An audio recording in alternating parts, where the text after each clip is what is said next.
Alright, what's up? It's Burst, and we're here with MDL Week 10, finally, the final week. This is against Charles C. Basically, we're in a weird spot, both of us. I'm in a spot where I absolutely have to win in order to have a chance at, what's it called, at a playoff lock. And if not, I'm relying on everyone else in the race to lose or to get a bad differential. So yeah, I'm not in a good spot. Charles, on the other hand, has to win in order to keep up with Dan and Dina. So he absolutely has to win for that playoff race too. So we're both in a very similar spot. Now, the main thing with my prep is I understood that Heracross is going to be a big problem for my team. And that was probably the one thing for my prep that really pushed me over the edge here, at least in terms of prep. Magnuson was, by the way, was there for Corviknight and Aromatisse, and there's just a lot of stuff on Charles's end to take down that Rhyperior. So I decided those two weren't really worth it for this match. I decided I wanted to lead Mesprit here because there's a lot of things that don't like taking any of the hits from it, and I wanted to set up a Misty terrain in case Flame Orb was a thing, which is very, I guess. Anyway, we see the Latias Liepard lead, and I'm thinking, okay, well, I just kind of want to set up a light screen, and then I'll Starfall into the Liepard, take it out, get it down to Sash, that kind of thing. I'm not really looking to get a fake out here, because I know I'll lose the fake out race, at least on the Liepard. So just a... I'm also thinking I can go into Latias here, but I'm not thinking that it's going to be doing too much unless it starts launching Phantasms, and then I'm going to start being worried. I don't think I can. I think I'm going to survive generally if the Phantasm comes out and onto my max Mesprit. So that's what we choose to do, and we do see the max come out on his side. So I'm thinking one of two things. Either he's going bold and has a physical offensive Liepard, or as we see here, a Latias. So I'm thinking he's either going to try nuking my team, like my other side, that's not max, like the outside of the Morgrim side, or he's going to use this as a setup, like for speed control and such. Those are like the two options here. So Mesprit does get out fairly cleanly. So we're just gonna wait and see how this plays out. So Fake Out comes out into Mesprit, so we assumed I wasn't going to early max it. Then that means we do get a light screen out, which is honestly, it shouldn't have come out, but yeah. Then we see the airstreams start to come out. And now I'm thinking, okay, yeah, this is more of the setup, especially since it didn't take the kill onto the Morgrim. It's going to be the more of the setup max type thing. And then we do get the Starfall, and this is a very interesting thing that I guess there wasn't a sash on the, what's it called, on the Liepard. I don't know what it was, but I guess there just wasn't a sash. Let me check my notes real quick. I'm guessing the sash was on, heck, I don't even know. I don't know what the sash was on, but it was very interesting to me that the sash was not on the Liepard. So I'll take the kill, just very good information to note. So now we see the Heracross come out, so I know the Misty terrain is up, right? I am pretty free with that. I'm just thinking, well, we can start gauging damage, essentially. So I'm gonna get the Reflect, and then I'm going to go for that, what's it called? I'm going to go for the Starfall. So we get the Airstream off first onto the Mesprit, which is expected. We get a little chip onto it, which is fine. And Heracross does get the speed boost, which means it's able to get a Mega Horn off, but Mesprit avoids it like a champ. So that is very unfortunate on Charles's end. I don't know the calc, but I don't believe it kills. Also, that's an awful crit, but I believe that kills anyway with Misty Terrain boost. I think the crit didn't matter. If it did, it would have gotten it low. You know, there's a mixture of different things. And then with like the Reflect plus the Max, I don't think Megahorn would have killed, but it definitely would have put Mesprit in a much worse spot for later.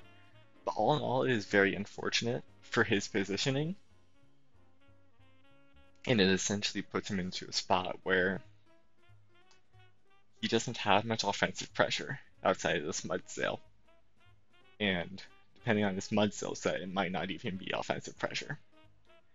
So I'm essentially trying to figure out, right, what's the play with the Mesprit? I'm deciding I don't want to reveal more than just my one move at the moment. So I'm just going to spam the Starfall. And then I'm going to get a Jellicent in here because I think that maybe a potential endgame with the Morgrim could be something of use. So I think that I guess having that in the back with fake out pressure is really good for momentum. Anyway, I get the Starfall off, and that does tell me it's a very bulky set, especially onto that Latias. It's not too bulky, I don't think, but I think it's bulky. Like, it's got some bulk in it. I could be very wrong, but that's just what it tells me. And I believe he sees a Lash Out onto the Mesprit. So Mesprit's in a kind of rough spot.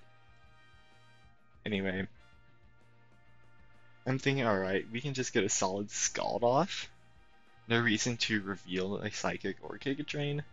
And of course, no reason to reveal Energy Ball or Psychics on Mesprit, so I'm just gonna start spamming the Dazzling Gleams. Then we see Energy Ball, which does reveal my Window Berry, which is very important that we understand that he knows it's there. It does get a crit, so I don't know if I mentioned it, there were lots of crits in this match, some more important than others. That's kind of important, but more for my positioning and kills, but not like the most important crit of the match. By any means. Anyway, we get Lash Outs out, and Jellicent is taken to be low. So, Scald comes out into Mud Sail. It's whatever. So, I'm thinking, okay, Jellicent just needs to survive. I don't want to lose differential. So, I'm going to protect on it and then go for another Dazzling Gleam to pick up the Latias and just get more chip onto the Mud Sail. Right?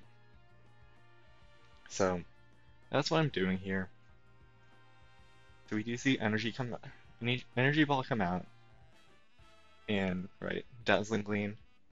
And so what we probably expect is that he doesn't want to risk a Protect there, and therefore, what's it called? Like losing even more momentum in his 1v1 potential, or 1v4 potential.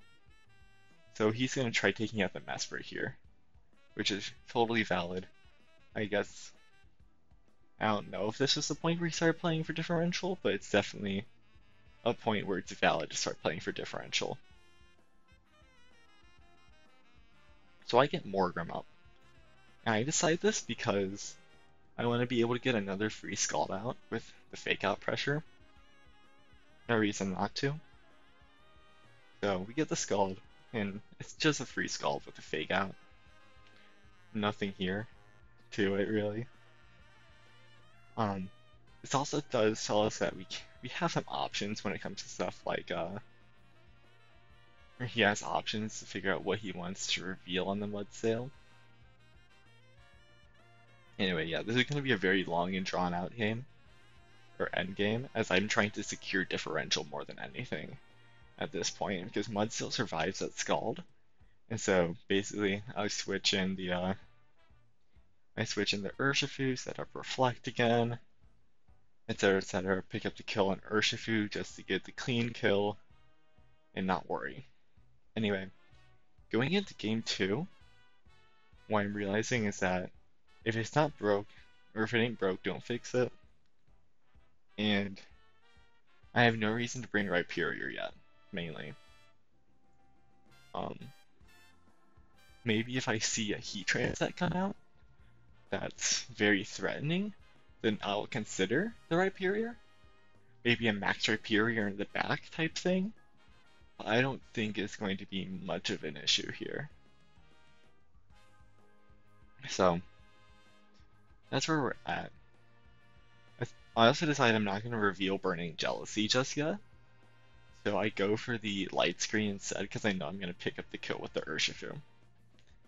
Anyway, I'm going to be stalling a little bit on this coming screen, because, yeah, I think I'm just trying to make sure that I don't want to, or I'm double checking to make sure that I don't need to make any changes. I don't think I need to, but like I stall a little bit. But also, I do know that Charles is going to take a while to make his choice, very smartly, taking all the time to his advantage. Um, yeah, I don't. I'm just trying to run through a lot of scenarios in my head at this point. I honestly think that my Morgan Mesprit lead shuts down a lot that um could be going on. Mind you, I still don't have confirmation on Heracross, if it's Flame Orbital, etc. Um, Turns out it's not Flame Orb, it's Scarf. And after talking with Charles after the match, it's Scarf to outspeed the Urshifu, which is very much the correct call because I do have Aerial Ace on Urshifu for the sole reason of killing that Heracross, and I do have it speed crept for the Heracross, so that is great prep on his part. And the fact that he hasn't revealed, or I don't think he's revealed Scarf yet because he hasn't had it out in front of the Urshifu, means that I'm stuck in trying to shut down his guts strategies that I think could be happening. So yeah, that is still some awesome prep on his part. I just wanted to give that a commendation. So we do see the Liepard Heracross lead, and thinking, okay, yeah, he wants to shut down this Mesprit as soon as possible. Wants to get some max pressure out. Um, he knows that Mesprit's going to be the max option this time, so he's in a much better spot here with the information gain. And so this is going to be a lot harder of a turn one. But I do believe that just the max Starfall into the Liepard again is the correct play, because I don't want it getting more off than a fake out. And heck, if he has like a hair, what's it called? If he has the Heatran in the back, I don't want to get it off a sunny day, that sort of thing. So overall, I'm trying to take out the support mons, and Misty Terrain setting up is the best way, in my opinion, of shutting down the Heracross. I do really like the max Heracross from him, because after he was bitten by the Mega Horn miss, rip that 85%, um, he decides that the guaranteed Flutterby is worth it. So first off, I do see Heracross max before me, so I know that it is faster. But then the fact that I move before it, that should be the indication that it's scarfed, but I don't really know how to interpret that, to be honest. But that is like the guaranteed implication that the Heracross is scarfed and not what's it called? And not Flame Orb. We do see a Flutterby come out, and Mesprit just barely holds on. I'm gonna actually check my calc for a second, cause I'm gonna see if I had any defense investment, just in case. No, I had 4 EVs in defense, 4 in HP. So I'm not sure what that was, but I don't believe there's a downgrade in power. It's just maybe that 4 HP for defense is worth it. I don't know. I don't think that was a. It could have been a low roll. I don't know. But that does give my Morgan freedom to reflect and shut down this Heracross pretty easily. And I get Starfall out, and it does a lot of damage. And there's the most important crit of the game. There it is, right there. Most important crit of the game. Because Heracross is now stuck.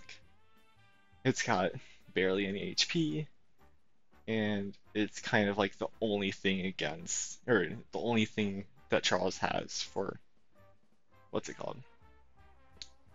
For Urshifu. So yeah.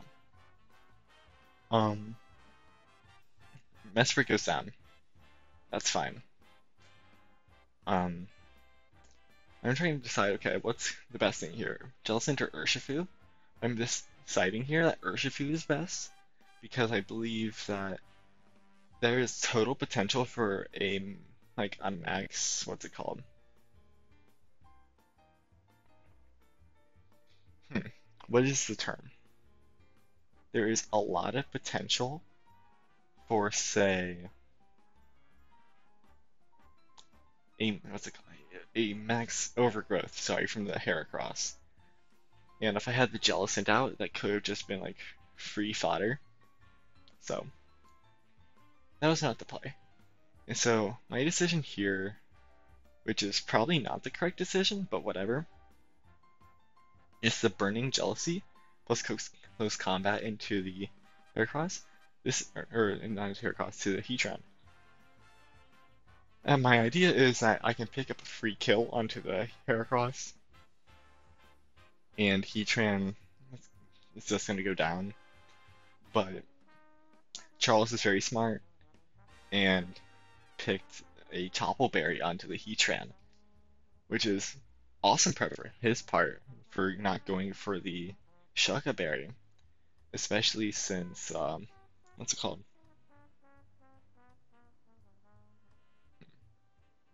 What's the term? Rhyperior is on my team and so known for it. Like he brought a lot of other threats to pressure it to not come into the game. And so bringing that Chople Berry gives him a very nice spot. So yeah.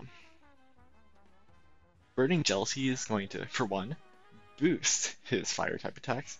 Two, my close combat lowers my special defense, and that gives an overheat, which is 130 special 130 base attack. Just Oko my Urshifu. So very smart targeting, but also my bad with the move selection. So yeah, I'm not in a good spot here. I think I decided that at this point it's just the best play to go for a light screen, sorry. Which was probably the correct play last turn. Last turn was definitely the play to light screen. And then of course I'm essentially prepping for a 1v3 with Gastrodon at this point. Or not with Gastrodon, with Jellicent. So of course getting Gastrodon out of the way is my #1 priority because of Storm Drain, and the other two mons there, the Heracross and the Heatran, are pretty susceptible pretty susceptible to anything that comes out of this Jellicent. Also, that crit is kind of important, but not really. So Charles does go for the yawn there. All that really tells me is that it's a super big priority to take a Gastrodon, but the Misty Terrain up, like I had to check there for a sec. The Misty Terrain up does allow me to not go to sleep. And so yeah. This is more of an interaction, miscommunication type thing, I guess.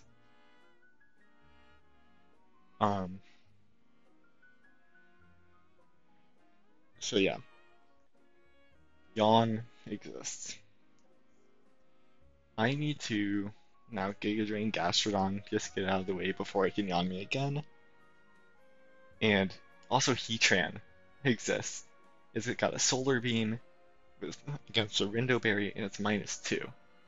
So okay, Charles goes for the double protect, probably not to give away any more information.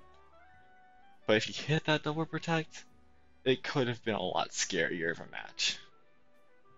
But he doesn't, and Giga Drain does come out and take the Gastrodon. It was going to take the Gastrodon anyway, even if there was no crit, because the Rindo Berry shenanigans. Um. Anyway, now we've got Heracross versus Jellicent, and Heracross and Heatran versus Jellicent. So, what was probably the correct? No, the correct play was to just target down the Heracross here. Because I don't know what it has, but it has a lot more potential to kill, like with that throat chop that gets me down to 65 HP, than the Heatran does, being at -2 and doing nothing with the solar beams. Plus, if I get this down, I can start protect stalling the solar beams, which puts me in a really good spot. So Heracross does go down, and now it's just going to be stall between me and the Heatran with the just making sure I get the guaranteed win con. So again, very massive props to Charles here. There was a few bits of very unfortunate luck on his end that had they not happened, we definitely would have been brought to a game 3, and that would force some really awesome play out of both of us. So I'm very disappointed that didn't happen, though I am glad for the win. Charles did play great. His move selection is excellent.